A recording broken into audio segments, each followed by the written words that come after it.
নমস্কার সবাইকে, আমি মেকআপ আর্টিস্ট পায়েল দাস। আমার page makeover by Payel Das makeup studio and একাডেমির আবারও একটা নতুন ভিডিওতে তোমাদের প্রত্যেককে জানাই অনেক স্বাগত। তো সেই দিনের আমার লোকেশন ছিল কলকাতার কলেজ স্ট্রিটে।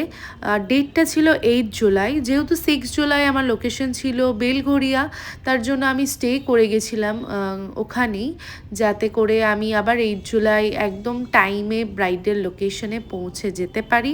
তো যাই হোক, একদম দুপুর বেরিয়ে গেছিলাম লোকেশনে যাওয়ার জন্য। বাড়ি থেকে বেরোনোর সাথে সাথে কিন্তু বেশ বৃষ্টি পড়ছিল, কিন্তু ব্রাইডের বাড়ি পৌঁছতে বৃষ্টিটা থেমেও গেছিল। একটু ওই সাবেকিয়ানা সাজ হবে, চোখটা টানা টানা হবে আইলাইনার দিয়ে, আর ঘুমটা দিয়ে শাড়িটা পরানো হবে, মিষ্টি দেখতে লাগে। ঠিক আছে, ঠিক আছে।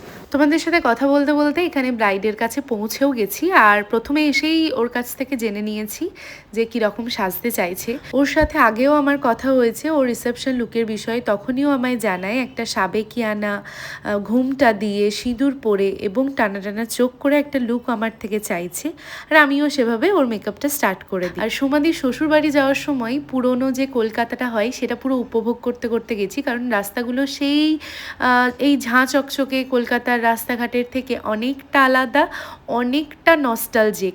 তো তারপরে কমপ্লিট করে যখন আমরা বাড়ি ফিরছিলাম, তখনও কিন্তু শিয়ালদা স্টেশন সোমাদি শ্বশুরবাড়ি থেকে অ্যাপ্রক্স 900 মিটার ডিস্টেন্সে ছিল। সেটা হেঁটে হেঁটেই এসছি পুরো পুরনো কলকাতার অলি গলি রাস্তা দিয়ে, যেটা খুবই ভালো লাগছিল আমার নিজের কাছে। তো যাই হোক, তারপরে দেখো এখানে কথা বলতে বলতে ওর লুকটা কিন্তু কমপ্লিটও হয়ে গেছে। এখানে শুধুমাত্র বাদ আছে ওর মাথার সিঁদুরটা, যেটা বাঙালি ব্রাইডদের সিঁদুর ছাড়া ঠিক যেন কমপ্লিট হয় না, একটা ইনকমপ্লিট ব্যাপার থেকেই যায়। আমার আরও একটা জিনিস মনে হয়েছে, এখানে কিন্তু আরও একটা জিনিস যদি অ্যাড করা যেত তাহলে লুকটাকে বোধহয় আরও বেশি কমপ্লিমেন্ট করতো।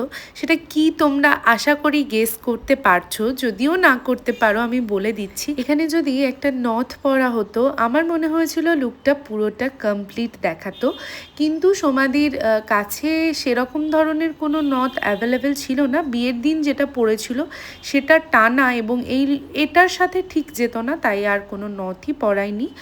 আর এখানে দেখো সুন্দর করে সিঁদুরও পরিয়ে দিয়েছি, আর লুকটা এবার সুন্দরভাবে ফুটেছে। সোমাদিকে কমপ্লিট করার পর তার ননদ এবং শাশুড়িকেও আমি রেডি করেছিলাম, কিন্তু ওনাদের একটু তাড়াহুড়ো থাকায় আর কোনো ক্লিপ আমি নিতে পারিনি।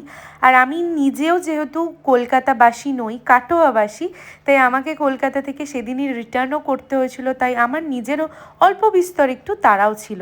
তো যাই হোক, এভাবেই সবটা সেদিন কমপ্লিট হয়েছিল। তোমাদের আমার সেদিনের এই ব্রাইডের লুকটা কেমন লাগলো, সাথে ভিডিওটা কেমন লাগলো অবশ্যই কমেন্ট করে জানিও। আর তোমরা যারা চাইছো আমার কাছে এভাবেই সুন্দর করে সাজতে, আমার কন্ট্যাক্ট নাম্বার স্ক্রিনে দেওয়া আছে, সেই নাম্বারে কন্ট্যাক্ট করে তোমরা বুকিং করতে পারো। আবার দেখা হচ্ছে অন্য ভিডিওতে, ততক্ষণ সবাই ভালো থেকো, বাই।